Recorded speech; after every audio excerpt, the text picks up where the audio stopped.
Chioccioli est là. Franco Chioccioli. On l'a encore peu vu à son avantage sur les routes du Tour de France, mais il faut le prendre au sérieux tout de même. On l'a appelé, et pas pour rien, le petit Coppi. Kenichev. Coup de barre. Kenichev, signe de défaillance évident. Il va s'accrocher à 100 mètres, mais quand la distance va devenir plus importante, il sera égaré dans cette foule innombrable. Vous voyez, tout à l'heure, on était inquiet, Robert. On disait qu'on ne comprenait pas comment Kenichev parvenait à suivre le rythme imposé par Laurent Fignon. Eh bien, nous voici rassurés. Laurent Fignon va vite, c'est une certitude, et Kenichev ne pouvait pas suivre ce rythme-là. C'est un drôle de truc, Fignon, aujourd'hui. Ah oui, c'est le moins qu'on puisse dire. Selon la formule moderne, il doit retrouver toutes ses sensations. Et le blanc est parti aussi. Voilà le Leblanc qu'on aime, devant. Et Pedro Delgado. Et Chiappucci. Si Chiappucci et Leblanc pouvaient se relayer, ce serait superbe. Allez, la grande bagarre est lancée. Ça revient avec Retour difficulté d'Alcala, retour derrière. d'Éric Boyer. Allez, il faut relancer tout de suite Alcala et Boyer. Indurain reste calme, c'est son habitude. Accélération de Chioccioli. Pedro Delgado joue les chiens de garde pour son leader et le leader revient derrière le peloton. Étiré, revient sur les hommes de tête. Ça nous donne un avant-goût de ce qui va se passer dans les Alpes. Et sur les 5 derniers kilomètres de ce col. Mais il y a, semble-t-il, une certaine égalité de valeur chez les hommes du peloton. Alors que Fignon a dominé jusqu'ici, il doit commencer à s'accrocher lui aussi vers le sommet.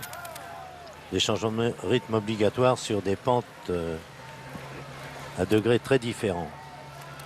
En tout cas, vous avez vu tout le calme de Miguel Indurain sur cette attaque. Car on s'est aperçu ainsi qu'il courait avec toujours autant d'intelligence.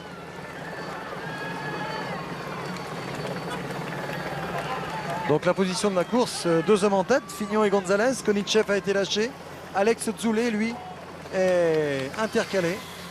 Peut-être le verra-t-on revenir tout à l'heure sur ces 2 hommes. Mais il faudra qu'il fasse un sacré truc.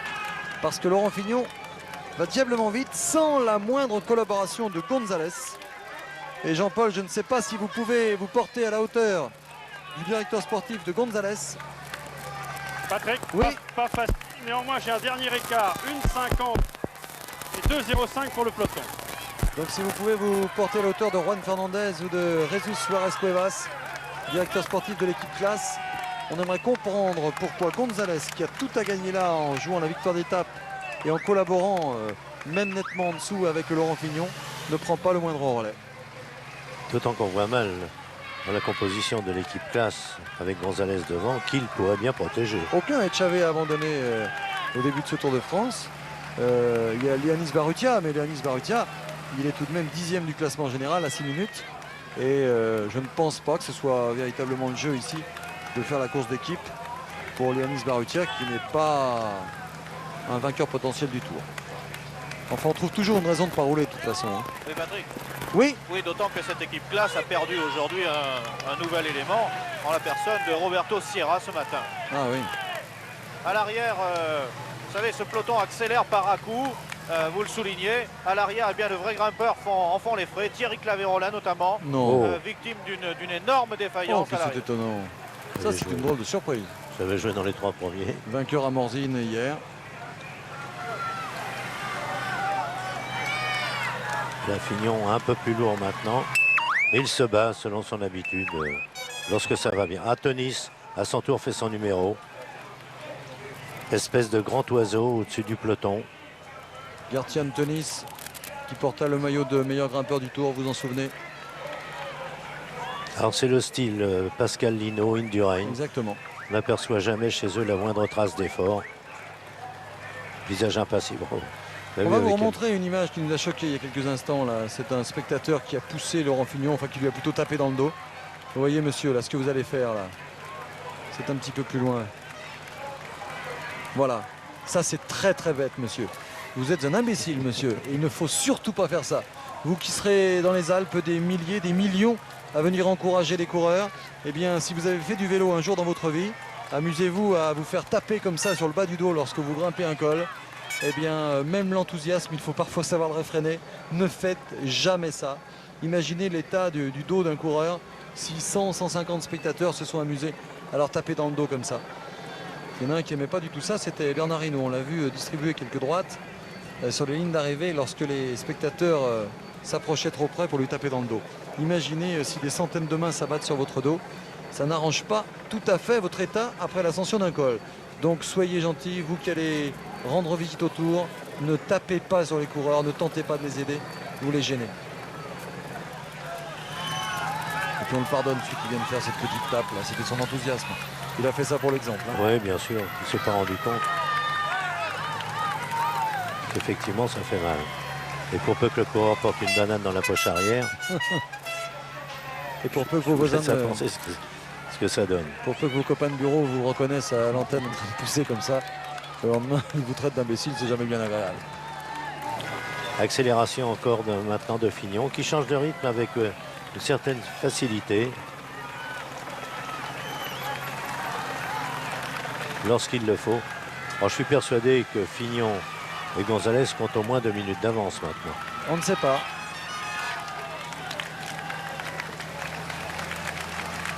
Fignon très très facile. Il va se livrer à un contre-la-montre ensuite de 53 km. Alors qu'on nous annonce 2 minutes 16. Voilà. Voilà qui serait une belle affaire pour Laurent Fignon. Robert vous le rappelait il y a quelques instants. Fignon qui pointe à 7 minutes 54, mais à 6 minutes 27, à 6,27 donc d'Indurain. Patrick? Oui Jean-Paul. Oui, je suis avec Suarez, l'adjoint de Fernandez, donc ici. Alors pourquoi ne prend-il pas les relais? Oui, pourquoi? Parce que maintenant, Fignon, il est plus fort ici. Et il roule derrière parce qu'après le col, s'il passe avec Fignon, il va rouler le deuxième. Maintenant, Fignon, aujourd'hui, il est vraiment très fort. Il ne peut pas passer. Il peut pas passer. Oui, c'est vrai. Ouais.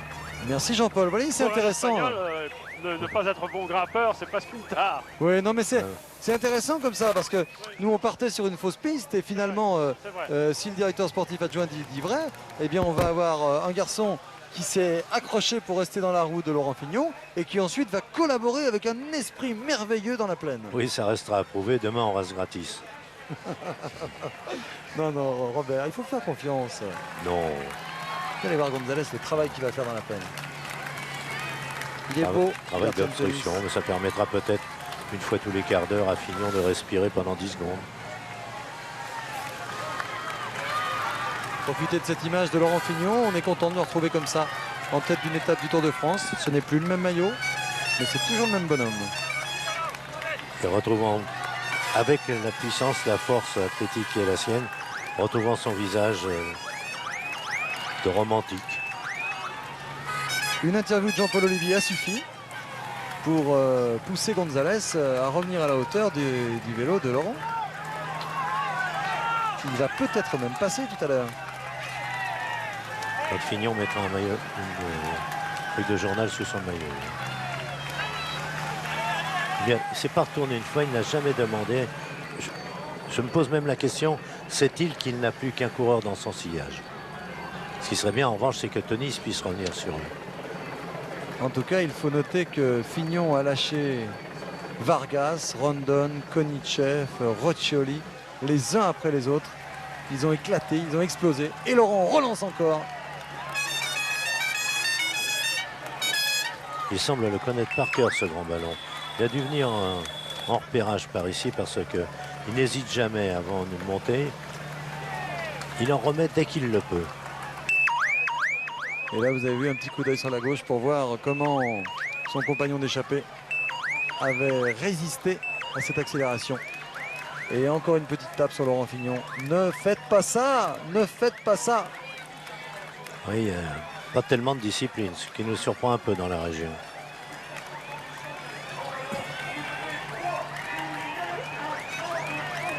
Mais il est vrai que le public alerté maintenant de l'exploit, la performance réalisée actuellement par Fignon, se précipite au plus près de lui pour l'encourager parce que, il faut bien le dire, c'est une excellente surprise pour beaucoup de gens. Ah oui, c'est encore que formidable. depuis le début du tour, on savait que Fignon était bien, mais à ce point, sûrement pas.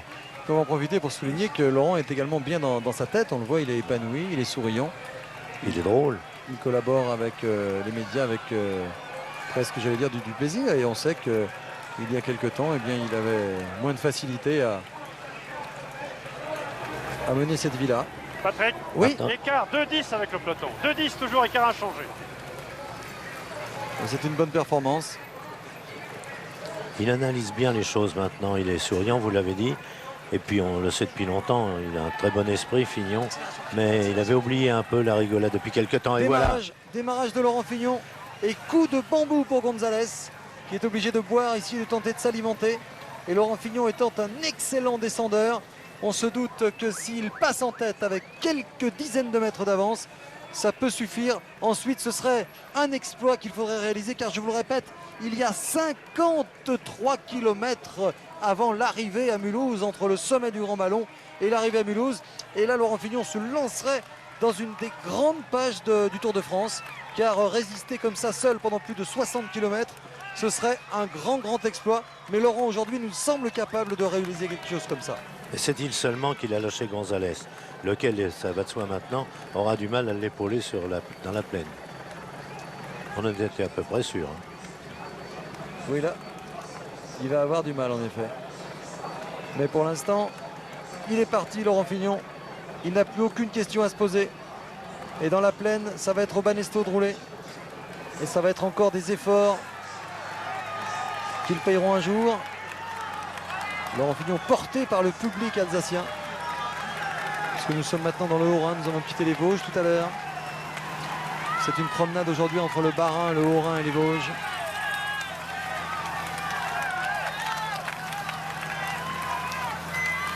Superbe Laurent Fignon. À l'arrière Thierry, que se passe-t-il? Des victimes? D'autres victimes, oui, Patrick. Très plat le sol, Dominique Arnaud à l'instant et une toute petite défaillance de Richard Virenque qui, malgré tout, avait effectué jusqu'à présent l'ascension avec les meilleurs. C'est extraordinaire quand on sait que des garçons comme Claverola, par exemple, ont été lâchés. Bourguignon et Jérôme Simon encore. Richard Virenque était parmi les meilleurs. Et puis là, une petite cassure vient de se produire à la suite de l'accélération du peloton avant de basculer de l'autre côté du ballon. Et je pense que ces coureurs parviendront à rentrer dans le peloton à la descente. Quel monde pour accueillir Fignon et cette banderole au fond. Ça fera une belle image. Regardez, c'est superbe. C'est une des images du Tour de France. La banderole pour Laurent Fignon. Image que l'on retrouvera sans aucun doute dans le résumé ce soir, dans le journal du Tour, dans le résumé de Lionel Chamoulot et de Francis Marotto. Quelle belle image. Je suis sûr que dans le quart de Régis Forestier, on est déjà en train de préparer le ralenti de cette image symbole superbe. Et les supporters déployant cette banderole, c'est extraordinaire. Ils l'ont fait à la seconde près quand il fallait le faire. Fignon, sur la fin de son escalade, pourra dire aujourd'hui « J'ai fait sauter les crêtes ». Allez, apprécier.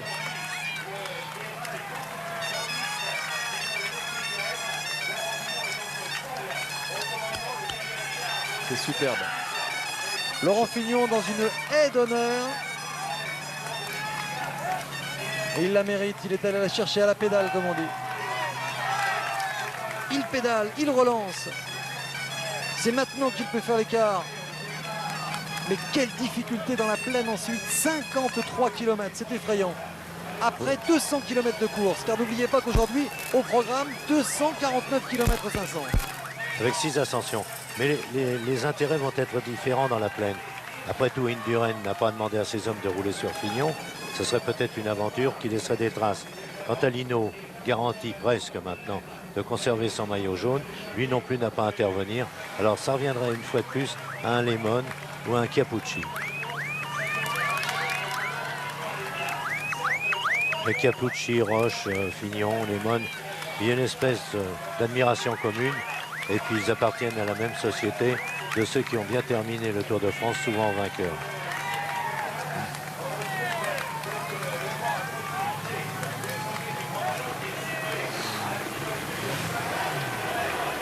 Oui, nous avons du mal à passer là. Ah oui, il en prend son compte, le pauvre Gonzalez. Un col qui s'élève relativement, qui a 1350 mètres, mais avec des pourcentages très accentués. Et venant après 5 ascensions dans la journée, où on a découvert la montagne, Certains diront la petite montagne, c'est qu'ils envisagent donc des Alpes encore plus difficiles. Les coureurs seront-ils capables tous de tenir après la première étape des Alpes que l'on va disputer au lendemain d'une journée de repos? Et c'est important, vous le savez. Alors aujourd'hui, la course non pas est relancée, elle est à fond depuis le départ. Mais Fignon apporte un élément nouveau et démontre que lorsqu'il disait « nous sommes là pour gagner avec Bugno et personnellement je peux gagner », après tout, ça n'était pas si ridicule. Hein.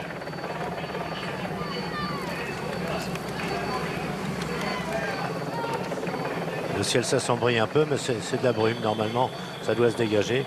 Si ça pouvait être une bombe de chaleur, tout compte fait, on préférerait. Hein. C'est pas tout à fait le cas, alors qu'on retrouve ici Laurent Fignon qui va passer sous la banderole. On va bien sûr déclencher les chronomètres top pour Laurent Fignon. Vous allez découvrir ici au milieu de la foule un petit journal sous le maillot. On referme et on va engager la descente. Déjà 35 km/h de moyenne pour cette étape. Ce qui nous prévoit une arrivée aux alentours de 16h40 sans doute. Et il aborde très bien la descente parce qu'on le sait, il faut être dans un état de fraîcheur assez bon, assez sûr pour se lancer à toute allure dans une descente. Il a donc terminé l'ascension sans trop de dommages. Et là, voilà, on va remarquer ses premiers virages. Lui qui passe pour un des meilleurs descendeurs du peloton, il lui a suffi d'un petit coup vers l'extérieur à gauche en équilibrant par le genou gauche son allure générale. Ah, il va peut-être demander quelques renseignements maintenant. Sans doute surpris de se retrouver vraiment tout seul. Oui, on pourrait lui dire qu'il est passé avec environ 27 secondes d'avance sur Gonzalez au sommet. Et il relance Laurent Fignon, il n'a pas abdiqué. Il a décidé d'en rajouter et il a raison.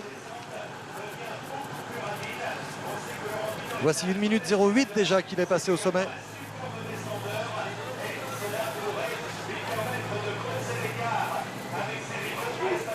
Laurent Fignon qui n'avait pas marqué un seul point au classement de la montagne, ce que j'étais en train de vérifier. Premier col de toute catégorie. Zoulet est passé à 1,23 environ. Ah, si Zoulet et Fignon avaient pu se réunir plus tôt, Ah oui. s'ils doivent le faire, là les autres avaient le bonjour. C'est comme ça que l'on doit dire. Tunis à 1,40 environ.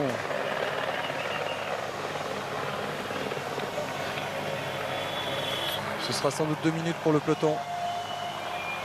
Fignon donc très bien terminé. Capucci est là, 1,50 Derrière environ. Churchill. Il est venu marquer des points. Bugno, voici Indurain. Donc ça fait 1,55 environ pour le peloton. Donc le passage, c'était Laurent Fignon que l'on va retrouver tout à l'heure dans la descente. Avec à 27 secondes Gonzalez. À 1 minute 23 Zoulet. 1,40 Tunis, 1,55 le peloton.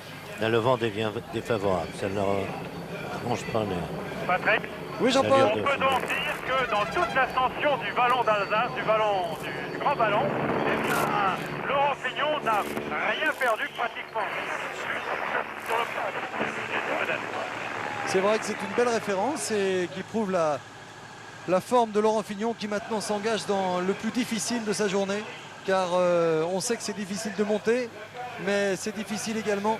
Alors que Konicchev passe seulement, rendez-vous compte, il était tout à l'heure avec Laurent Fignon. Thierry, des nouvelles de ceux qui ont été lâchés dans l'ascension? Sean Kelly à 1 kilomètre du sommet. Sean Kelly qui a beaucoup souffert. Konicchev également. Tous ces coureurs devraient théoriquement rentrer dans le peloton de la descente, bien que ce peloton est abordé à une allure vertigineuse pour fondre bien sûr sur Laurent Fignon. Peloton mené par l'équipe Banesto tout à l'heure au terme de cette ascension. Rien de particulier à vous signaler pour l'instant, si c'est défaillant en fin d'ascension, Patrick. Merci avec donc Greg LeMond qui avait limité les dégâts et c'est une bonne nouvelle pour les coéquipiers de Greg dans la mesure où il avait eu du mal au départ dans les premières ascensions. Et Laurent Fignon qui se retourne beaucoup sans doute pour avoir des informations et pour savoir s'il va pouvoir compter sur l'aide de Gonzalez. Mais pour l'instant Laurent Fignon est seul et il faut qu'il s'y fasse. C'est dur, 50 km tout seul. Il a du métier quand il se retourne, c'est que c'est sur le côté alors qu'il peut voir les lacets au-dessus de lui. Tandis qu'il ne se retourne pas complètement pour ne pas casser l'allure. Il est tout de même à 70 ou 75 à l'heure. C'est vrai que Laurent Fignon est en train de réaliser un drôle de numéro alors que Monsieur Bockel, le maire de Mulhouse, vient nous saluer. Que l'on retrouvera tout à l'heure, sans doute avec Gérard Rolls. Fignon donc qui est passé en tête et qui a empoché 30 points devant Gonzalez et Tsoulet. Alors que derrière c'est Gartian Tenis qui était parti en 4e position, passé en 4e position. Et le peloton lui à 1 minute 55. Peloton que l'on va retrouver. Tiens, pour voir qui organise la chasse derrière. On va essayer de jeter un petit coup d'œil sur ce peloton. Et ça va vite dans ce peloton. 1 minute 55 au sommet. Ils sont quelques-uns à se dire que ça ne suffira pas pour Laurent Fignon. Et à tenter de revenir pour aller chercher la victoire d'étape. Ils sont un peu optimistes. Car si Laurent Fignon n'a pas une grosse défaillance, on le sait capable de résister au retour de garçons comme Alberto Eli de Ariostea. L'un des rescapés de cette formation qui a perdu 3 hommes depuis le départ, dont le ténor, le patron Argentine. Belle course aujourd'hui d'un autre Ariostea, on l'a dit, Rolf Gols, disparu depuis dans la nature. Eli qui est lancé à la poursuite de Laurent Fignon, le voici Laurent. On sent le rouleur aussi. Là, cette fois dans la descente, il n'impose pas de différence de rythme. Il ne sacrifie pas non plus à la fantaisie qui consistera à s'aplatir sur le vélo, à mettre le nez sur la roue avant. Ça, oui. C'est du grand cirque, bien sûr, quand c'est bien fait. Mais l'heure ne s'y prête pas pour Laurent. Il est sacrément ambitieux. Il est pris au piège en quelque sorte là. C'est un Oui. bon piège, hein, mais il est pris au piège. 1,55 d'avance sur le peloton au sommet, C'est le c'est panache. pas gagné. Mais lorsqu'on a du panache, eh ben on y va, on dit je donne tout. Je m'offre un nouveau contre-la-montre. Rendez-vous compte, il s'offre un nouveau contre-la-montre 2 jours après. C'est vrai que demain il y a le jour de repos, mais tout de même. Et Laurent Fignon, eh bien c'est le panache. Pris au piège de son talent. Alors que Jean-Pierre Courcol nous rejoint. Et si on vous parlait tout à l'heure de Jean-Pierre Courcol, de Jean-Claude Killy, eh bien c'est parce que dans quelques instants dans l'émission de Gérard Rolls on retrouvera nos amis donc Jean-Pierre Courcol, Jean-Claude Killy pour avec notre président Hervé Bourges, avec Jean Réveillon, pour vivre un grand moment pour le service public et un grand moment pour nous à titre personnel pour cette signature donc du contrat qui va nous lier pour 4 ans encore avec la Société du Tour. On en reparle tout à l'heure. Pour l'instant, hommage à Laurent Fignon, hommage au grand attaquant de la journée. Il est seul, il est prisonnier de son panache.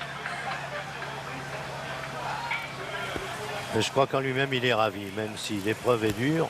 Et espérer la tenir jusqu'au bout, en venir à bout donc, il n'en est pas assuré, mais je suis sûr que, permettez-moi l'expression, il prend son pied.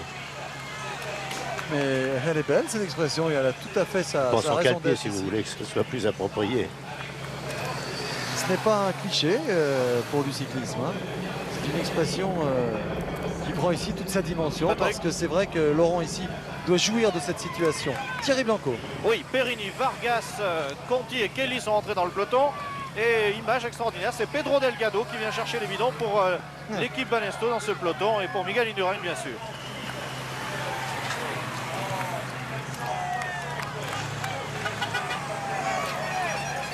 Ah, c'est vraiment le champion tout-terrain. Il sait que ça va passer. Parce que c'est pas tellement de bonnes nouvelles pour lui, mais on évacue les voitures, devenues très nombreuses d'ailleurs au sommet. Mais il y a sûrement encore plus d'1 minute 30 d'avance sur le gros peloton, intercalé, on vous le rappelle, Soulet et Tenis. Tandis que cette fois, encore sérieusement à l'ouvrage, les Banesto. Avec Gorospe toujours, quel travail il aura fait aujourd'hui Julian Gorospe, l'équipier modèle. Alors qu'on accélère encore avec un coureur de l'équipe classe ici, qui place une mine, comme on dit dans le cyclisme. Et Gorospe qui ramène encore tout le monde. Quel travail il aura fait celui-là. L'an passé, c'était Abelardo Rondon qui se chargeait de ce travail-là. Abelardo Rondon est passé à l'ennemi en quelque sorte chez Gatorade alors que Eli est repris. Oui, 1 minute 40 de retard pour le peloton, alors que Laurent Fignon vient de passer ici au Markstein. Le Markstein qui est une station de ski célèbre, puisqu'elle a servi de cadre à une épreuve de la Coupe du Monde de ski. Voilà, 1:40. alors qu'on a vu Galopin lui faire signe 2. Peut-être lui a-t-il dit 2 minutes pour lui donner un petit peu de morale supplémentaire. Il s'alimente, il doit avoir un petit coup de fringale. Laurent, il connaît son corps. Voilà, il a choisi de s'alimenter, de s'offrir un petit repos entre guillemets. Philippe Crépel lui a dit un petit mot d'encouragement en passant au volant de la voiture direction de Tours. Mais Laurent Fignon doit en rajouter. C'est dur, c'est sûr. Il n'a pas une avance confortable. La logique voudrait même qu'il soit repris. Mais quand on a la classe, Ah, il va se heurter à un inconvénient, c'est qu'il va être le premier à reprendre les routes plates, tandis que le peloton sera encore dans la descente à 1 km près. Et du même coup, le peloton reprendra 200 mètres, sans que Fignon puisse évidemment faire autrement.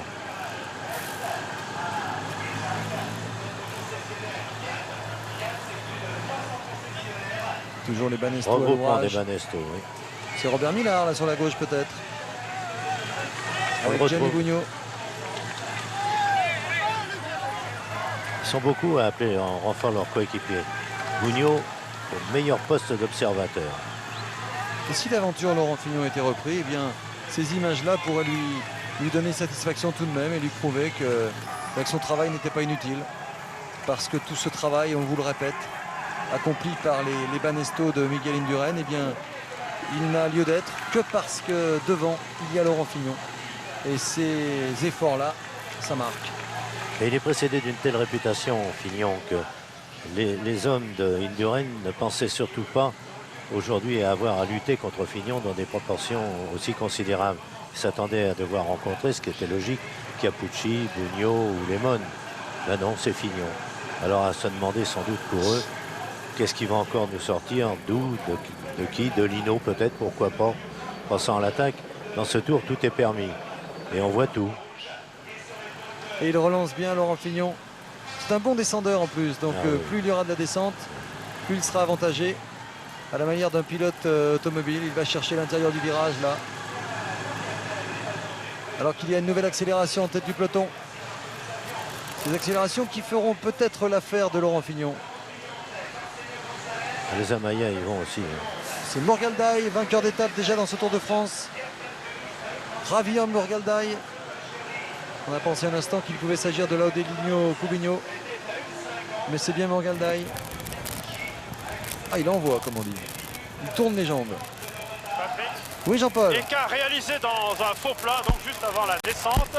Eh bien, Laurent Fignon a augmenté un tout petit peu encore son avance. Elle était de 1 minute 57 secondes sur le peloton, 1,57. Les hommes intercalés, Gonzalez 26 secondes, Denis Poulet 1,35. Mais 1,57 sur le peloton.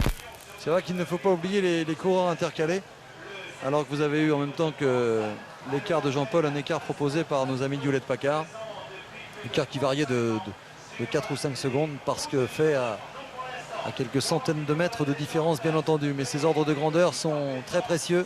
Et Morgaldai ici est parti, est bien parti à la poursuite de Tenis, de Tsoule, de Gonzalez et de Fignon. Et c'est vrai que Laurent Fignon devra aussi résister au retour de Tsoule. Le voici Laurent Fignon.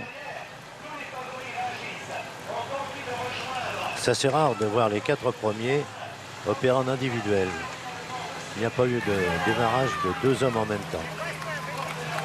Alors quels sont les conseils donnés par Tanga? Et Orgaldet Corti. a donné un conseil qui vire mieux. Là il doit lui dire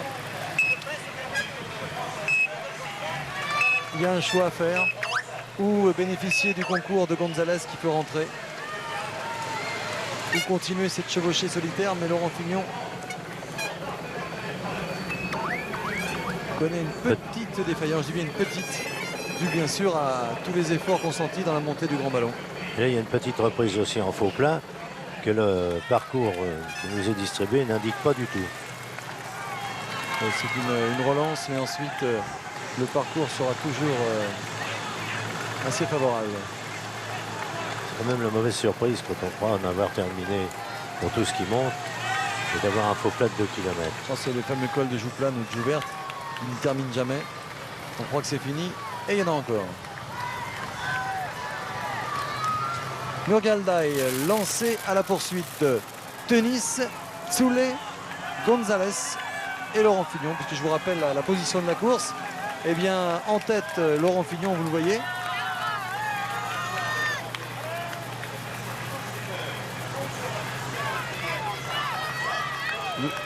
Laurent Fignon, donc on va peut-être retrouver avec l'hélicoptère. De penser une étape parce voici. qu'il deviendrait. Et ce qui va nous permettre de mesurer l'écart, si c'est possible, avec l'hélicoptère. On va se retourner. L'écart normalement n'est pas trop important en distance puisque c'est une portion un peu montante. Et sur cette route vide, eh bien, va apparaître dans quelques instants González. L'hélicoptère se retourne. Et sur cette route, et on s'aperçoit qu'il y a quand même une petite marge de sécurité pour Laurent Fignon. Voilà, derrière ces voitures là-bas. Ah oui, si l'hélicoptère va chercher dans les arbres, ça va être difficile. Voici, derrière la voiture dépannage là. Ici, c'est González. On va rester ici avec l'hélicoptère. On va laisser partir González pour pointer Zule. Alors normalement, on devrait voir arriver un avion parce que Zule a une sacrée allure. On aime bien se faire des petits écarts comme ça avec l'hélicoptère. C'est vraiment le point fixe. Là. À gauche de votre écran, dans quelques instants. Ça vaut la peine d'être dans l'hélico. Quel coup d'œil. C'est notre ami Martial Azan qui doit être derrière la caméra. Et Eric Treizamini qui pilote. Voilà, pas loin de la voiture direction course ici. On va découvrir Alex Zule sans doute. Il y a quand même une bonne marge de sécurité. Patrick. Deux hommes ici. C'est Zule qui est là en rose, vous voyez, et qui s'est relevé d'ailleurs. Voilà une info, on a bien fait de regarder ça. Denis et Zule qui sont encore ensemble et qui se relèvent. Ben voilà, une information importante. Et Thierry à l'arrière. Oui, Dominique Arnoux, Atlé Valsol, plus ce petit groupe de coureurs que je vous décrivais tout à l'heure, avec notamment Richard Virenque, sont en train de regagner le peloton de tête. Et nous, on devient assez optimiste pour Laurent Fignon. D'abord parce qu'il réalise un grand numéro, et puis parce que le peloton n'est pas dans une grosse allure. On a vu que Gorospé avait un peu coupé son effort. Son leader est dans sa roue. Mais le fait que les gens rentrent à l'arrière et que Zule et Tenis se soient relevés également nous rend assez optimiste pour Laurent, Robert. Oui, bien sûr. Et Laurent qui doit penser à être maintenant le seul recordman des victoires d'étape, parce qu'il était parmi ceux qui courent encore le Tour de France. Mais Robert, comme vous faites bien de souligner cela, parce qu'il a 8 victoires d'étape, oui. Et qu'il y a eu une égalisation avec Van Poppel hier. Et Laurent, qui aime bien les records, s'est dit comment 8 à égalité avec Van Poppel, eh ben, je ferais bien un 9. Très bonne analyse, parce que quand on connaît Laurent, on sait qu'il aime bien être d'autres avec, on me dirait. Mais il se bat quand on lui a pris une première place et il tient à la récupérer. Et il accepte la défaite. Laurent Fignon, la preuve par 9. À propos de titres, on a vu de belles choses chez nos confrères.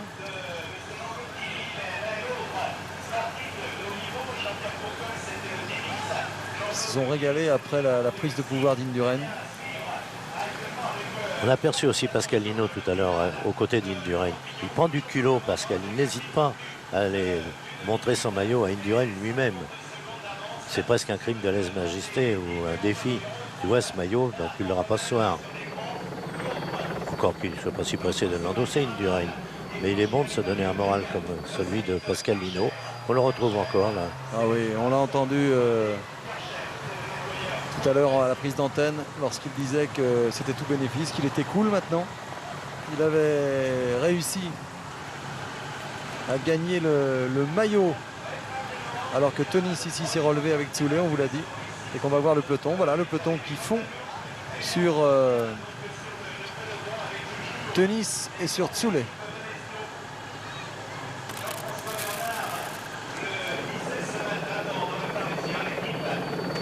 Allez, on va retrouver Laurent Fignon. Il faut qu'on en profite de ces images de Laurent Fignon en tête de la course. Le voici en position de recherche de vitesse dans une portion descendante. Il emmène là un 53-12 peut-être. Oui, à moins qu'il ait conservé son 55 d'avant-hier, mais ça m'étonnerait. Encore qu'aujourd'hui, ces cols n'étaient pas escaladés, étant donné qu'ils sont tous inférieurs à une altitude de 1500 mètres, n'étaient pas escaladés avec le tout petit développement que l'on va retrouver après-demain. 22-23, c'était le maximum. C'est déjà grand comme pignon à l'arrière.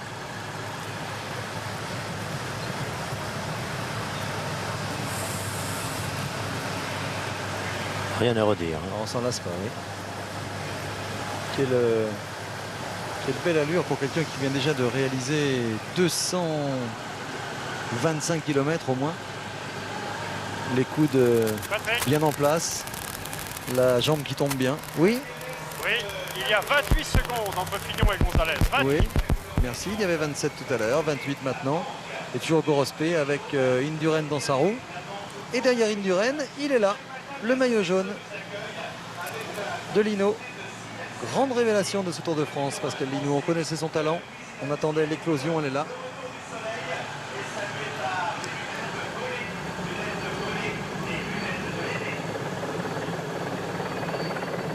Beaucoup de monde sur cette ligne d'arrivée de Mulhouse.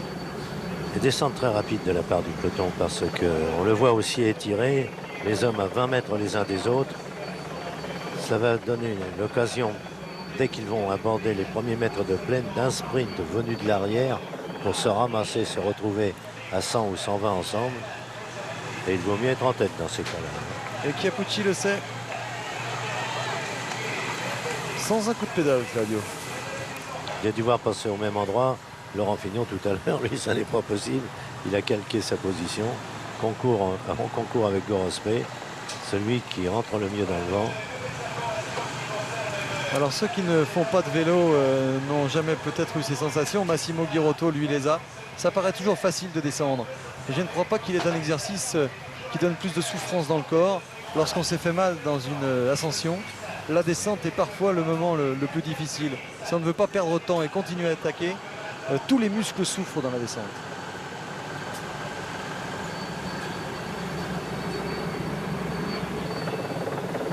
On parle beaucoup dans le peloton, on échange les premières impressions. Comment t'as monté ce col? Vous avez pu le remarquer. Petite conversation, rapide. Il y en a qui n'ont pas bien le temps de parler derrière. Non. Même pas le temps de faire autre chose, les pauvres. Superbe Laurent Fignon, superbe. Regardez les bras complètement immobiles. Appréciez les trajectoires également. Mais il a tout appris. La brique lui porte très rapidement et presque irrégulièrement le motard. Oh là, non, non, ça ne peut- dénoncez pas notre ami Non, non, Besson, non, non, le photographe. Hein. Pas du tout, mais ils n'ont pas fait exprès. Eh bien, il a quand même saisi l'occasion d'aller se jeter dans la zone de turbulence. Non, surtout pas les Bessons, auxquels le Tour de France doit tant. Toute la famille des Bessons. Salut Mimile. Massimo Girotto en tête du peloton. Toujours Gorospe, quel travail il aura fait.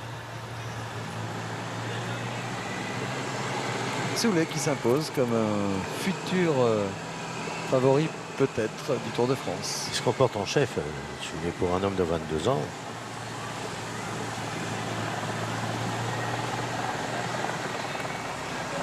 Bonne journée, je pense aussi, point de vue très rapide, pour Leblanc, qui reprend l'habitude de figurer parmi les premiers, alors qu'il n'a pas toujours été à la noce depuis le départ de Saint-Sébastien.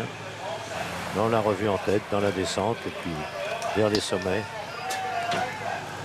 Et la plaine pour Laurent.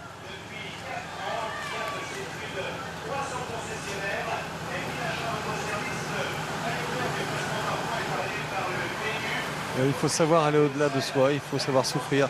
Bernard Hinault qui vient donner une nouvelle à Laurent Fignon, un écart sans doute. Et Laurent qui relance. La nouvelle doit être bonne, Jean-Paul. Oui, l'écart d'une minute 45, dernier pointage, alors que Laurent Fignon est à peu près à 32 km de l'arrivée.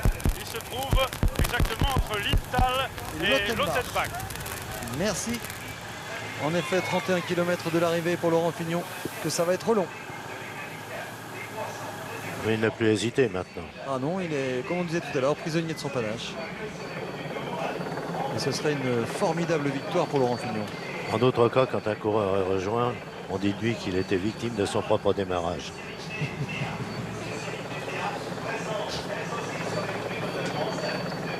C'est une réflexion qui plaisait beaucoup à Michel Audiard, autre passionné du vélo.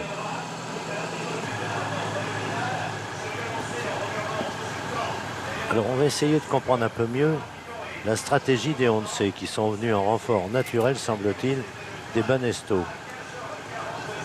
Il est possible encore qu'ils jouent la victoire au profit de Laurent Jalabert, mais reste à savoir si Jalabert a pu escalader le grand ballon dans ce peloton composé d'environ une quarantaine d'hommes et d'autres pelotons derrière, bien sûr.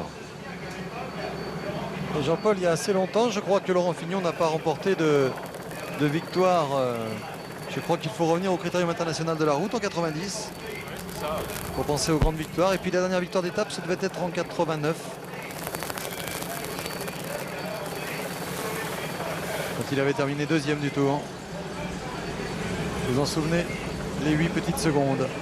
Ah, les fameuses 8 petites secondes. D'après le programme, 30 km juste encore pour Fignon. Si les chronos ont bien été enregistrés lors des reconnaissances de parcours. Ça ne fait aucun doute. On n'a même pas eu le temps de souligner encore la beauté des paysages traversés. C'est tout simplement somptueux. Ah, c'est l'une des plus belles régions de France. Cette route des crêtes laisse un souvenir inoubliable. C'est vrai que ce serait un retour, ce serait vraiment très important dans la carrière de Laurent Fignon.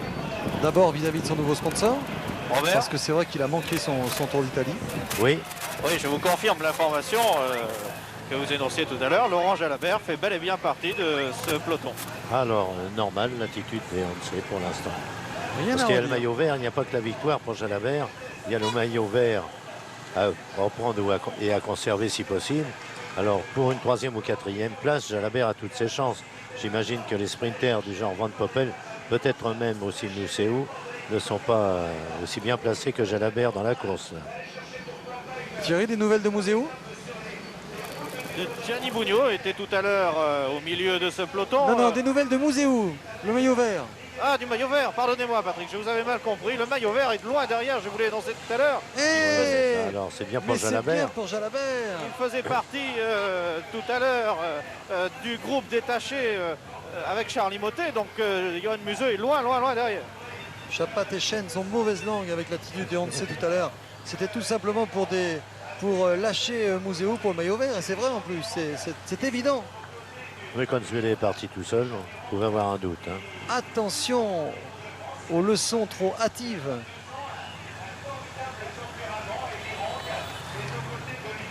Vous avez vu la petite discussion entre Pascal Lino, le maillot jaune, et Virenque. Virenque qui a retrouvé son maillot Raymond. Oui. Il l'avait perdu depuis bien longtemps puisqu'il a été leader des 3 classements, vous en souvenez. Maillot jaune, puis maillot vert, puis maillot à pois. Et hier, Capucci lui a volé son maillot à pois le 14 juillet. Il n'a pas honte.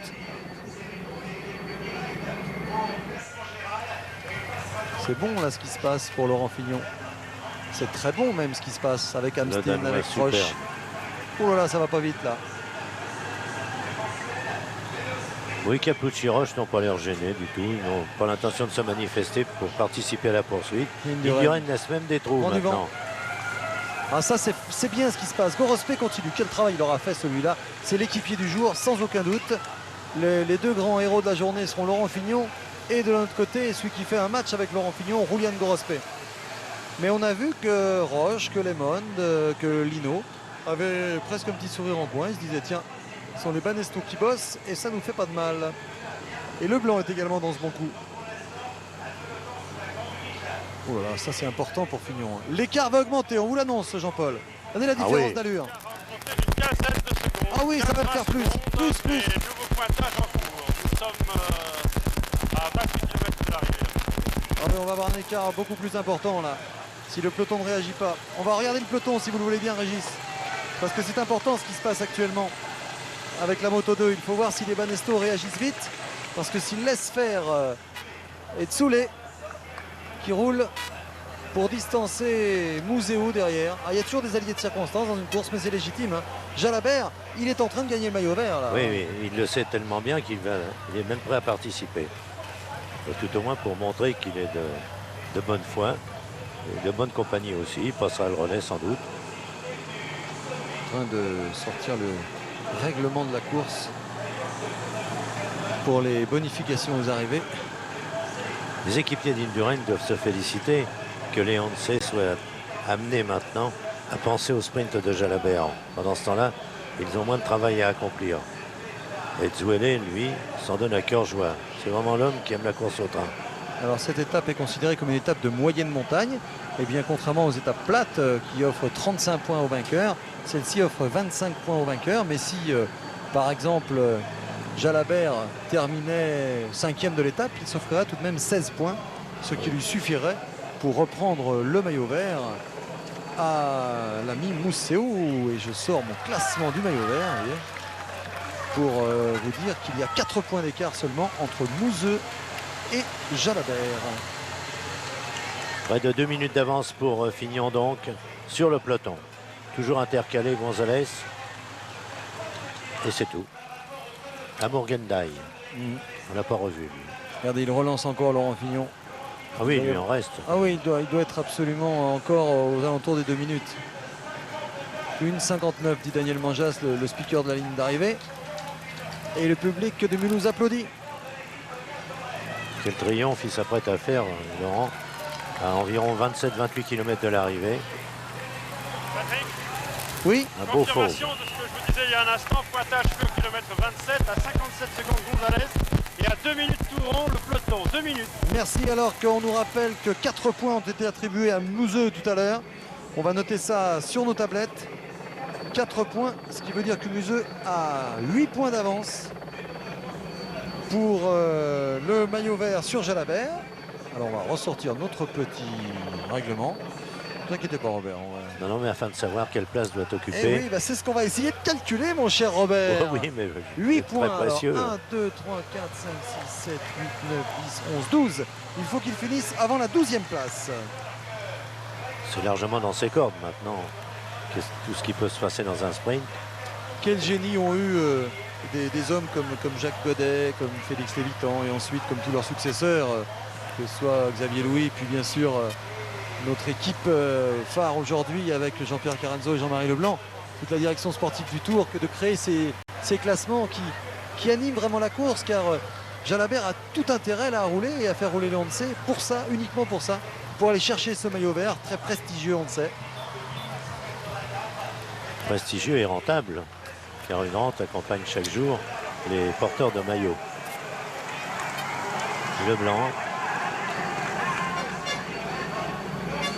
C'est significatif qu'il puisse reprendre sa place parmi les 20 premiers. Il en a besoin parce que son moral en avait pris un sérieux coup l'autre jour. Quant à Fignon, on a le sentiment qu'il est de plus en plus rapide. Formidable ce qu'il réalise Laurent Fignon. Avec, on vous le rappelait tout à l'heure, au classement général, 7 minutes 54 de retard sur Lino. Mais 6 minutes 27, 5 minutes 27 même, mais je vais y arriver, 6 minutes 27 sur Indurain. Et à ce propos, on ne pourra pas dire qu'il a été favorisé parce qu'il était mal placé au classement général et qu'on lui devait bien ce petit coup de chapeau. Pas du tout. Il se bat parce qu'il est obligé de se battre le peloton aux trousses à 2 minutes environ depuis maintenant 60 ou 70 km. Sinon, on tient le coup, tient tout un peloton en respect comme à ses plus beaux jours. Et je ne vois pas pourquoi on contesterait qu'aujourd'hui n'est pas l'un de ses plus beaux jours, justement.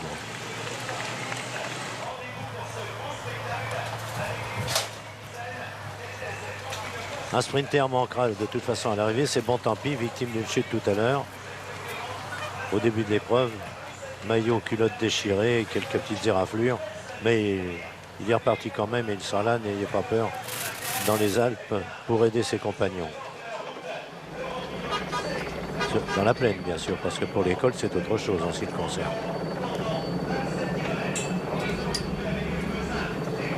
Alors qu'il n'y a plus de bonification en temps là aux arrivées.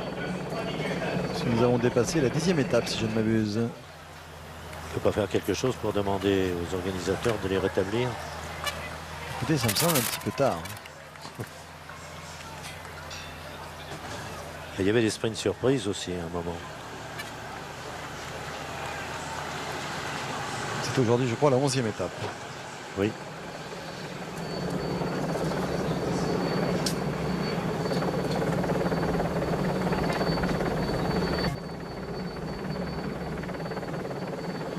On vous laisse apprécier ce merveilleux paysage.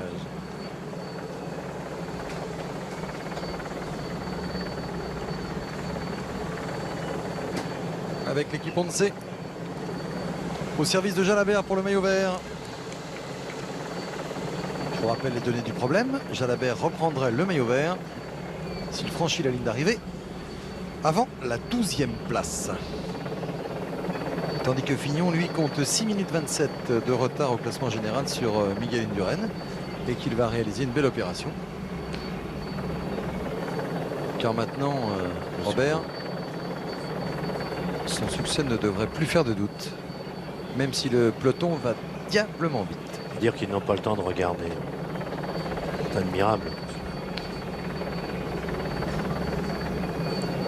C'est vrai, on le dit trop facilement, mais nous, on a beaucoup de raisons de le penser.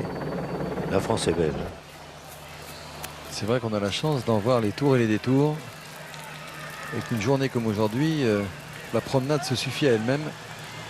Même sans coureur, c'eût été un grand spectacle.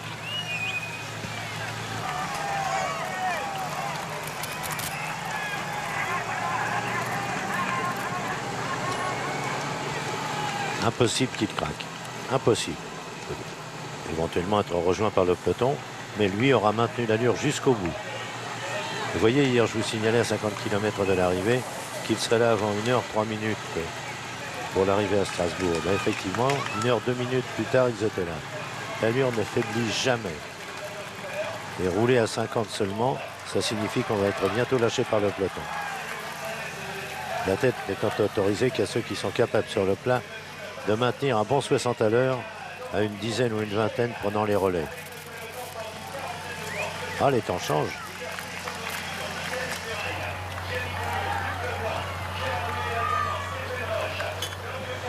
Peut-être certains pensent-ils déjà à la journée de repos demain à Dole, où ils pourront s'entraîner et s'échauffer comme il le faut en fonction de la montagne du lendemain sur les routes qu'illustrèrent les hommes participant au circuit gruet du Jura. La plupart de tous les grands champions étaient passés par là. Le panneau des 20 km sans doute pour Laurent Fignon. À 20 km d'un grand succès d'étape. Patrick, Oui. l'écart reste inchangé pour l'instant à la sortie de Guebwiller. Il est toujours à l'avantage de Laurent Fignon de 2 minutes. 2 minutes. 2 minutes à 20 km, c'est jouable. C'est juste ce que nous évoquons souvent, Patrick. 1 minute tous les 10 km. Mais pour Laurent Fignon, ça me semble suffisant. Surtout qu'il n'est pas du tout en train de craquer, Laurent. Il grimace, mais c'est parce qu'il va au bout de lui-même, c'est parce qu'il souffre. Mais il marche mieux que contre la montre avant-hier, ou il y a 3 jours.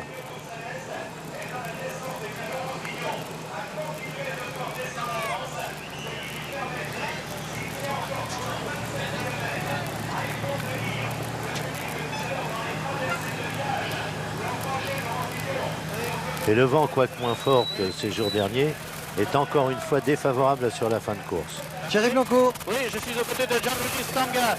C'est fantastique ce que fait Laurent aujourd'hui. Oui, il fait une belle course. J'espère que ça va terminer bien. Ça redonne le moral à l'équipe un petit peu après la contre-performance de Gianni. Moi, oui, pour nous c'est très important, la victoire de Milan, mais le moral c'est pas mal. C'est pas encore terminé le tour. Quel enthousiasme chez Stanga. On croirait entendre Gianni Bugno.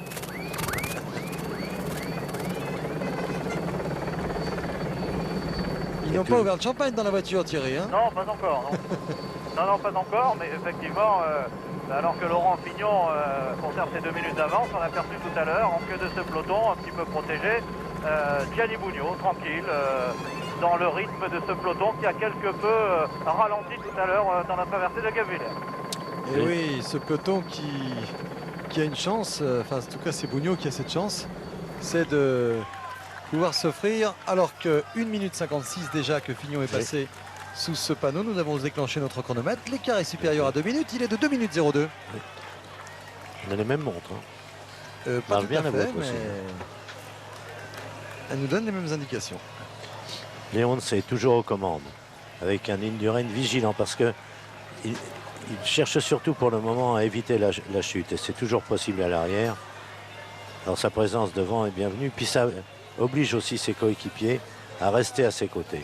En quelque sorte, il leur force la main pour venir enregistrer la poursuite. Chute dans le peloton. Vous faites ça dans tous les cafés? Elle était belle la cravate de Patrick. Eh oui. Boire ou commenter, il faut choisir. J'ai voulu m'abreuver.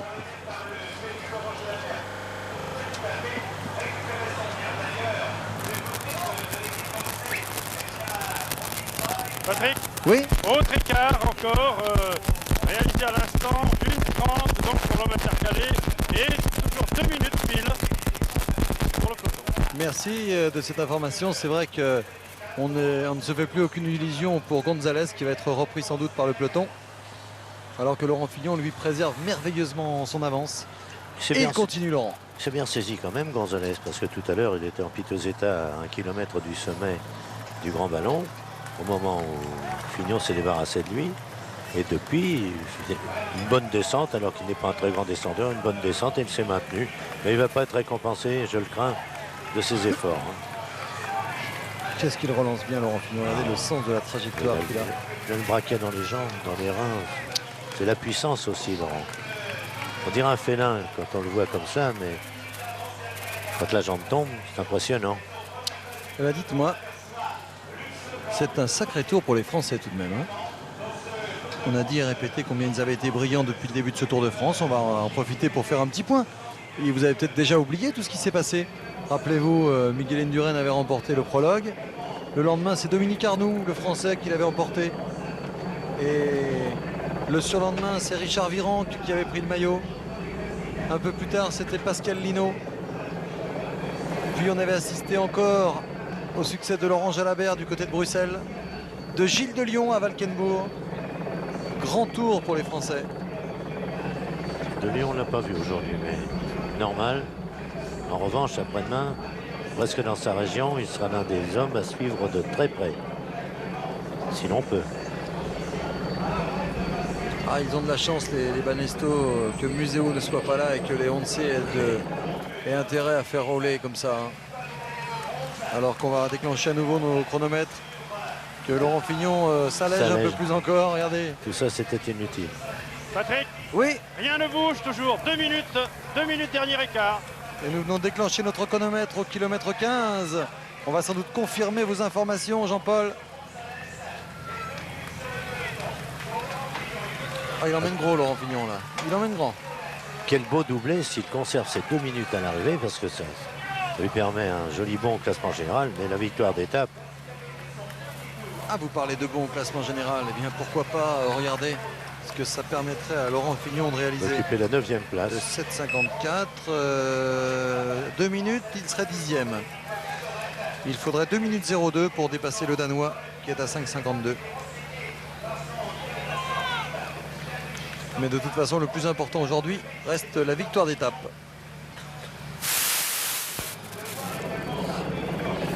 Ah, le public va s'enflammer lorsque Laurent Fignon va se présenter sur ce boulevard Stossel à Mulhouse, tout près de la salle de basket où Mulhouse a connu ses belles gloires de basket, ce qui n'est plus le cas aujourd'hui et on le regrette bien. Ce peloton qui nous donne l'impression, quand on est avec lui au creux, d'être important. Oui, Gonzalez va être repris, Robert, je crois. Oui, oui.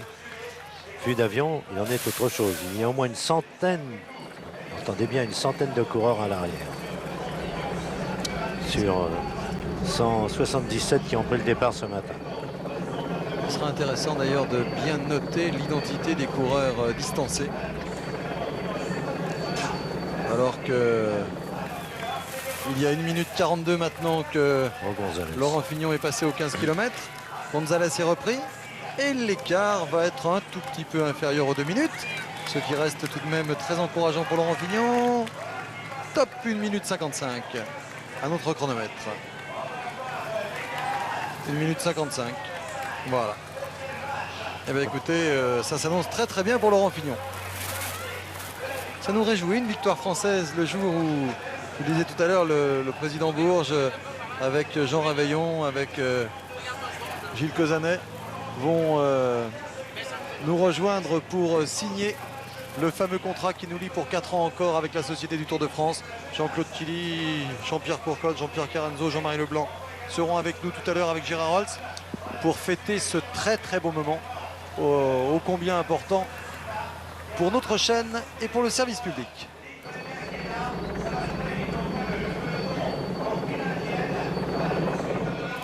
Deux minutes annonce l'ardoisier. Et qui est en train de dire cette ardoise? C'est Laurent Fignon, bien sûr. Quel numéro il est en train de réaliser? Vous vous rendez compte? Le sommet, je vous le répète, était à plus de 50 km de l'arrivée. Il aura fait une échappée de plus de 100 km. C'est un retour intéressant et plein de signification. Laurent déclare souvent que le seul regret de sa carrière, s'il doit en avoir un, ça aurait été de ne pas avoir pu décrocher le maillot arc-en-ciel de champion du monde. Or, il nous faut déjà parler des championnats du monde qui auront lieu dans quelques 5 semaines en Espagne. Et Laurent, du même coup, va être qualifié pour le championnat du monde, sélectionné au nom de l'équipe de France. Et c'est une chance qu'il ne laissera pas passer. S'il peut l'être, lui qui rêvait dans le peloton, lorsqu'il roulait en compagnie d'un champion du monde, et c'est le cas avec Bougnon maintenant, souvent il regardait le maillot. Pour lui, c'était magique. Ça le reste sans doute. Laurent Fignon qui, je crois m'en souvenir, avait le dossard numéro 15 en 83 également, lorsqu'il a gagné le Tour de France. Jean-Paul me démentira peut-être, mais je crois qu'il avait le 15 et l'année suivante le 1, bien entendu. Non, il ne répond pas, Jean-Paul.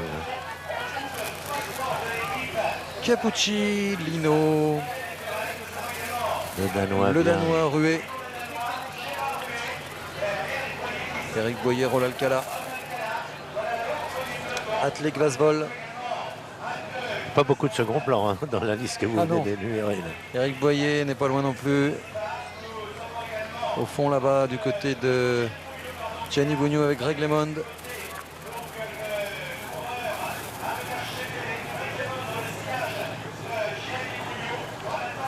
Luc Leblanc, bien sûr. Perini. Cuccioli. Patrick, Oui. à l'arrière, une petite anecdote. Franco Vona vient d'aller voir son directeur sportif et de prendre tout simplement le plan de l'arrivée. Je ne sais pas ce qu'il pourrait faire, mais enfin, il a pris le plan pour savoir s'il pouvait éventuellement attaquer, apparemment, parce qu'il est en train de remonter le peloton. C'est extraordinaire, ils sont expliqués tous les deux sur le profil de l'arrivée. Il sait quand même que Fignon, comme l'appellent les Italiens, est devant quand même. Je pense qu'il le sait, oui. Laurent Fignon, le voici. Il va arriver au sprint bonification de Schonenstenbach. Sprint qui ne donne que des points. On ne donne plus de bonification en seconde pour les étapes de moyenne montagne et de montagne. Et on va bien entendu déclencher. Top notre chronomètre. Là, je suis un tout petit peu inquiet pour l'écart pour Laurent Fignon. Oh, logiquement, il doit perdre du terrain maintenant, mais pour garder 1 minute 20, 1 minute 30, ça me paraît déjà acquis. Mais là, il souffre un peu et derrière, les Once et les Banesto ont vraiment embrayé. Il a raccourci le développement d'ailleurs pour récupérer. C'est dur de lutter aussi longtemps dans le vent. Patrick ? Oui. Oui, peut-être un petit mot de Bruno Roussel. Pascal Lino a passé la journée avec les meilleurs encore aujourd'hui. En effet, il a toujours été aux avant-gardes du peloton et également il a passé le grand ballon dans les tout premiers. Il a été à la hauteur de son maillot jaune. Je crois que de jour en jour, il fait preuve de toutes les qualités du leader. On appréhendait beaucoup parce que contrairement à une étape alpestre où avec un bon tempo on empêche les échappées, cette étape ici était particulièrement dangereuse et propice aux embuscades. Ça s'est bien passé, donc on va faire la journée de repos avec le maillot jaune. Pour nous c'est formidable, une journée de plus. Moins bonne nouvelle quand même pour Charlie Mottet à l'arrière. Moins bonne, oui et non, dans la mesure où hier on était vraiment inquiet, on craignait le pire. Aujourd'hui, il nous a fait quand même du bon travail pour Pascal avant de sortir du pantalon. Donc les nouvelles sont plutôt bonnes. Et je pense qu'avec la journée de repos et un traitement, ça devra aller bien. Et je pense qu'on va retrouver du bon Charlie dans les Alpes. Merci pour ce témoignage, alors que sous la banderole du sprint, on va pouvoir donner un nouvel écart. Il a baissé cet écart, c'est évident. Top 1 minute 45.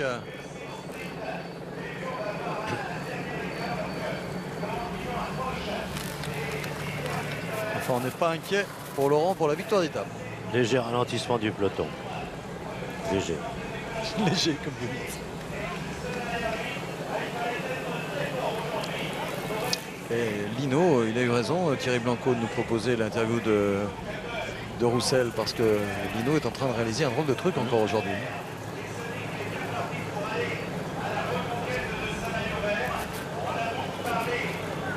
Roger Senforder qui vient nous rendre visite. Superbe Roger Quelques années qu'on a vu Roger. Affûté, comme au plus beau jour.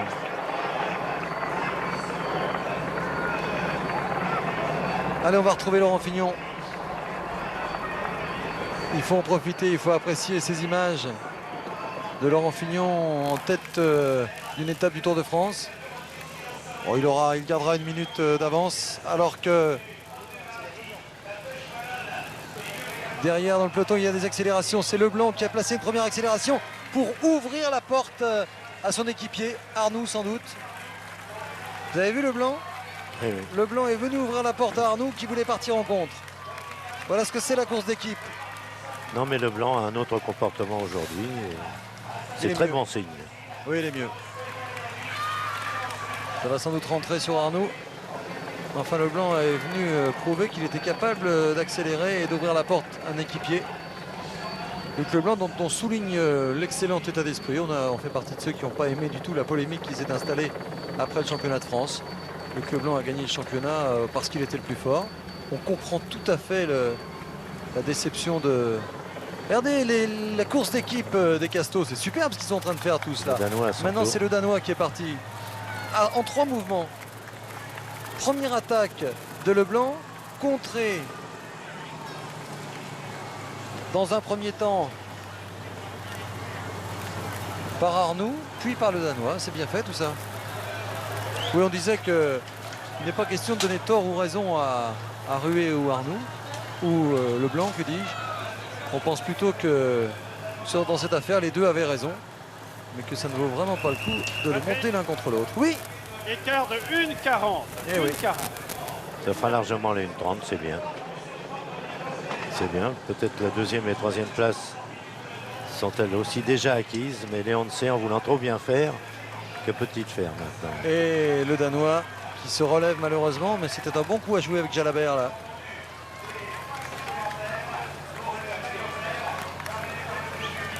Mais c'est bon ces petites hésitations là. Leblanc, 4e acte. Non, c'est pas Leblanc. Si, c'est Leblanc. Si, si. Ouais. 4e acte de l'attaque des Castos. Il faut absolument montrer ça dans les écoles de cyclisme. Attaque en 4 C'est temps. le feu roulant. Formidable ce qu'ils ont fait là. Dites-moi, Fignon, victoire d'étape et Leblanc derrière, ce serait un peu gros quand même. Ça ferait beaucoup pour les Français. Oh là là, ça va être dur de prendre cette roue. Qu'il va vite celui-là. Qu'il va vite. Per Pedersen. Mais Leblanc a des puissances d'accélération aussi bien en côte que sur le plat. En un démarrage, il a comblé. Avec Il a une tout mobilette intérêt de devant soi, parvenir. c'est plus facile. Oui. hein. Ah oui. Et il a intérêt de parvenir dans le sillage quand même. Pas tout de suite. Pedersen, Leblanc dans la roue. Pedersen qui va peut-être se relever. Non, il continue.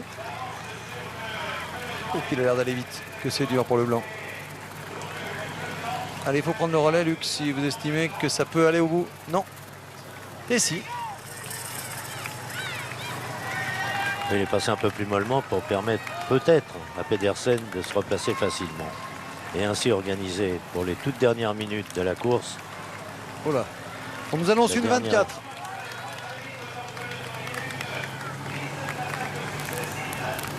Patrick. Oui. Oui, je confirme l'écart. J'avais une 27, une 24, une 27. c'est ça. Eh oui. Ça va être difficile. Mais de toute façon, Laurent Fignon va gagner l'étape. Là. Oui, oui. Ça fait aucun doute. Mais ça va être difficile de gratter beaucoup de temps.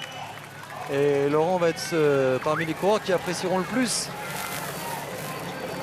Dites-moi, Indurain est en train d'attaquer. Non? Non, non, c'est pas Indurain. Ça me semblait trop gros, c'est Delgado. Je n'y croyais pas, je me suis pas enflammé. Je dis c'est pas possible. C'est Delgado. Ah, ça serait terrible à encaisser pour les autres. Si Indurain démarrait maintenant, ne serait-ce que pour s'échauffer un peu, si on peut dire, s'amuser. Delgado avec Dufaux, on l'a pas assez vu Dufaux dans ce tour. On Konitchev va est le là voir également. maintenant, c'est un bon grimpeur. hein. Luc Leblanc avec Pedersen. Lancé à la poursuite de Laurent Fignon, ce sera trop tard. Mais c'est un bien beau geste. Pedersen prend le relais. Leblanc à la relance.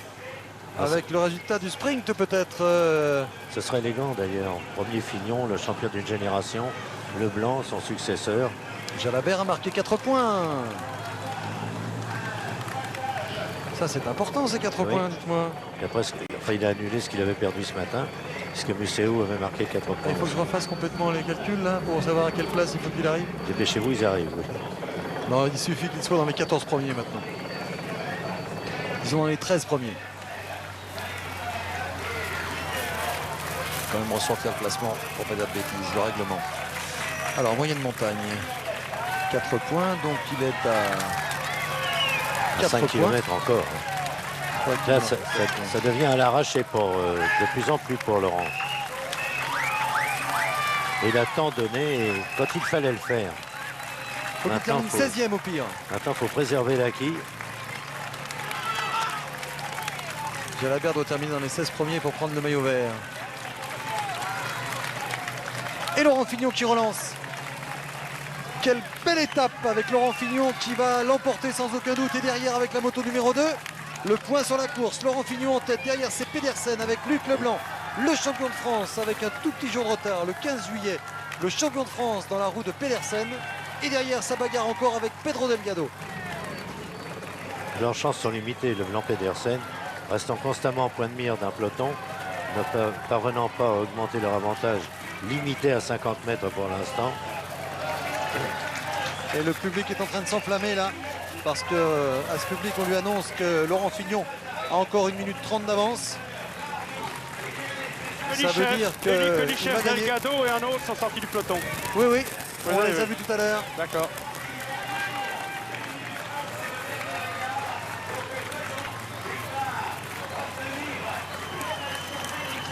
Quel spectacle lorsque Fignon va arriver. Le dernier vainqueur français à Mulhouse, c'était en 81, c'était Bernard Hinault.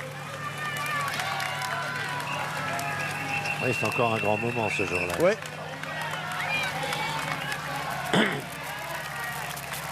Laurent Fignon qui rentre dans Mulhouse à 4 km. Quel beau symbole, quelle belle victoire. C'est un tour de Ah ouais, ça France, fait c'est un plaisir. tour pour les Français. Et ça fait encore plus plaisir dans la mesure où Laurent Fignon, comme on le disait tout à l'heure, est bien dans sa tête. Il est très convivial, comme on dit maintenant. Oui, Jean-Paul. Au 55 sur Pedersen et 1 minute sur le cours suivant encore. 55 secondes, 4 km, ça va suffire. Oui, ça Laurent fait- Fignon ne peut pas être battu. Même si ça revient très très fort derrière avec la moto numéro 2. Oh, c'est vrai que ça revient vite derrière. Ça fond quand même. On ne pourra rien faire contre lui. Avec Konitchev qui revient. Dufaux, Konitchev qui reviennent sur les deux hommes, c'est-à-dire sur Leblanc et sur Pedersen. Ça va peut-être susciter un petit ralentissement de ces 6 hommes.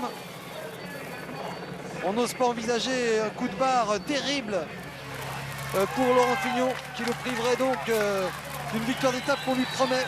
Ce ne serait pas moral. C'est pas possible que Laurent Fignon ne l'emporte pas aujourd'hui. Non. Vous doutez? Ah non, je ne doute pas, mais on ne sait jamais. Il y a un homme que les Suisses doivent suivre de très près, c'est Dufaux. Tenu pour un très bon montagnard et qu'on n'avait guère vu jusqu'ici dans ce tour. Mais il est là aujourd'hui. Et ils sont là avec la moto 2, avec Leblanc et les autres. Ils s'entendent moyennement. C'est Delgado là qui prend le relais. Et oui, c'est quand même assez encourageant. C'est assez encourageant pour Laurent Fignon. Alberto Eli est là. Reste en Luc dernière Leblanc en position. dernière Ah, position. Delgado. Delgado, il n'apprend pas grand-chose. Non, on n'ose pas penser une seule seconde que Laurent Fignon puisse être rejoint. Patrick. Allez, on retrouve vers Laurent Fignon. On retourne vers Laurent Fignon. Thierry Blanco des nouvelles. Oui, aux 3 km, c'est Greg Lemon qui est sorti du peloton. Greg Lemon. Une petite poignée de secondes, ça ferait pas de mal. On verra ça sur la ligne d'arrivée. On va être vigilant. Les grands ne s'épargnent pas finalement. 2 km pour Laurent Fignon. Il y 2 avait une belle kilomètres. union. On a déclenché notre chronomètre, le dernier chronomètre du suspense. Laurent Fignon à fond, qui donne tout ce qu'il a. Et ça va suffire car il y a déjà 15 secondes que Laurent Fignon est passé aux 2 km. Et le groupe de poursuivants n'est toujours pas là. La victoire est promise pour Laurent Fignon, mais qu'ils sont revenus près derrière. Qu'ils sont revenus près. Ils sont à 26 secondes à 2 km de l'arrivée. 26 secondes, le suspense est total. Mais Laurent Fignon ne peut pas, Laurent Fignon ne doit pas craquer. Même si derrière il y a du beau monde. S'il y a Delgado, s'il y a Dufaux, s'il y a Konicchev, s'il y a Illy et s'il y a Leblanc, c'est Laurent Fignon qui va l'emporter. Ce ne serait pas juste. Ce serait injuste si Laurent Fignon était battu. Plus de 100 km devant, plus de 60 km tout seul, dont les 53 km depuis l'ascension du Grand Ballon. Grand moment ici, grand moment avec Laurent Fignon qui va l'emporter, ça ne fait plus aucun doute. On croise les doigts en disant Laurent Fignon qui souffre, qui va au bout de lui-même. Et c'est ça qui fait qu'il est un grand champion. Et le beau retour de Laurent, je le répète, laisse envisager maintenant une fin de carrière encore beaucoup plus brillante sous la flamme rouge. Top Pour la flamme rouge. Beaucoup plus brillante que cette dernière année où il a vraiment traversé le désert. Maintenant, Laurent sait qu'il s'est complètement récupéré, va commencer à pouvoir se détendre. Et la preuve, il met tout de suite les mains en bas du guidon, mais en même temps se profile mieux. C'est sa position préférée. Donc l'effort pour lui paraît plus simple maintenant. Les voilà les autres sous le 21 drapeau secondes, rouge. impossible de revenir maintenant. Laurent Fignon va l'emporter. Dernier grand moment de Laurent Fignon dans le Tour de France, c'était en 89 sur les Champs-Élysées. Greg LeMond lui avait volé la victoire sur le vélo bien sûr, mais pour 8 petites secondes. Laurent Fignon avait mis très longtemps à s'en remettre depuis une victoire au Critérium international de la route en 90 et puis plus rien, plus de grandes victoires. C'est un grand jour aujourd'hui pour le cyclisme français. C'est un grand salut pour celui qui remporte à 2 fois, vous en souvenez, le Tour de France. Laurent Fignon, acclamé, ovationné par le public de Mulhouse. Grand moment pour Laurent Fignon, victoire française après de Lyon, après Jalabert, après Arnoux. Il a remporté cette victoire, c'est fait maintenant, ça ne fait plus aucun doute. Ne vous retournez pas Laurent, ce n'est pas la peine. Victoire de Laurent Fignon qui va prendre quelques poignées de secondes, mais ce n'est pas le plus important. Le plus important, c'est cela, la victoire du Cap, le succès de Laurent Fignon. Et ils sont là, au bout de la ligne droite. À quoi ça tient Robert? Ils sont déjà À 15 là. secondes près. C'est Pour la incroyable. deuxième place. Laurent a magnifiquement géré son avance alors que c'est Dufaux qui Dufaux sur la semble, gauche. non, ça va se jouer entre Dufaux et entre Per Pedersen. 14 Per secondes, Pedersen si et mon Dufaux. chrono est bon. Et il n'y a aucune raison qu'il ne le soit pas. Et Jalabert. Jalabert qui prend le maillot vert, c'est une certitude maintenant. Capucci deuxième du sprint du peloton, tout le monde est là. Et maintenant, on va être très vigilant car les coureurs qui vont franchir maintenant la ligne d'arrivée perdent du temps sur Indurain, sur Fignon bien entendu, alors que l'écart avec Indurain était de 38 secondes je crois. C'est dire que Laurent Fignon ne fait pas une énorme opération, Robert. Il ne fait pas une très grande opération au classement général, mais il marque de son empreinte ce Tour de France, de cette victoire, de ce succès à Mulhouse. On Il fait une pourra grande tirer bien opération des conclusions. dans la mesure où c'est une résurrection. C'est l'opération de la résurrection pour Laurent et une résurrection qui annonce encore une longue continuité.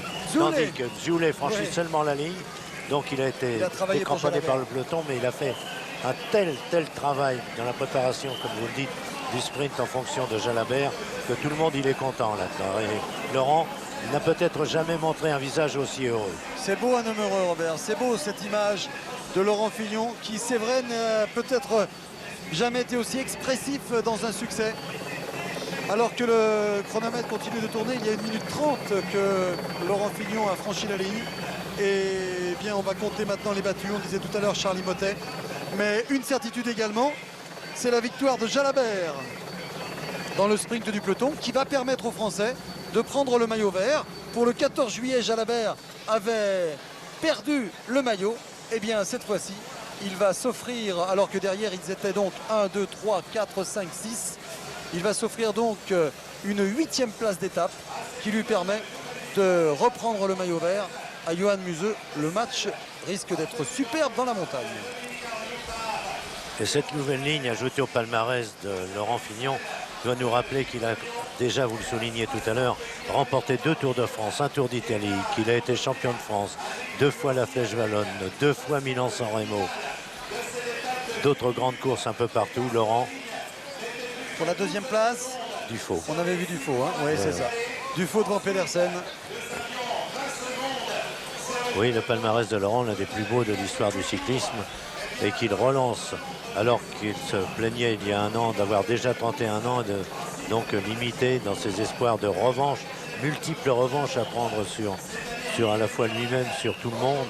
Et s'il s'était un peu écarté du cyclisme au point de laisser entendre qu'on ne le reverrait peut-être jamais, il ne doit pas regretter aujourd'hui d'avoir retrouvé une formation aussi riche, aussi prête à aider un leader que la sienne de Gatorade maintenant. Bourguignon, Jérôme Simon, Claverola qui franchissent la ligne maintenant, alors que Laurent Fignon a remporté, vous le savez, des étapes au Tour d'Italie qu'il remporta en 89, des étapes au Tour d'Espagne dont il termina 3e en 87, et puis des étapes au Tour de France, c'est sa 9e aujourd'hui, et puis bien entendu Milan-San Remo 2 fois en 88 et en 89, le Critérium international de la route, et puis il a remporté la Flèche Wallonne, on s'en souvient.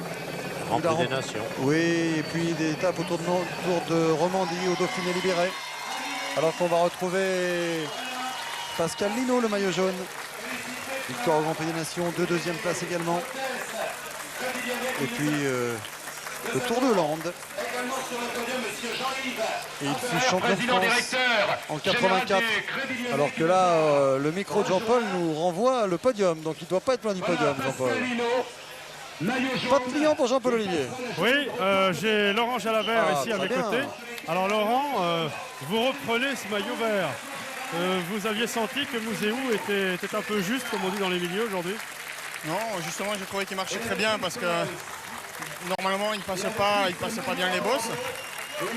Et puis, bon, jusqu'au grand ballon, il était encore là.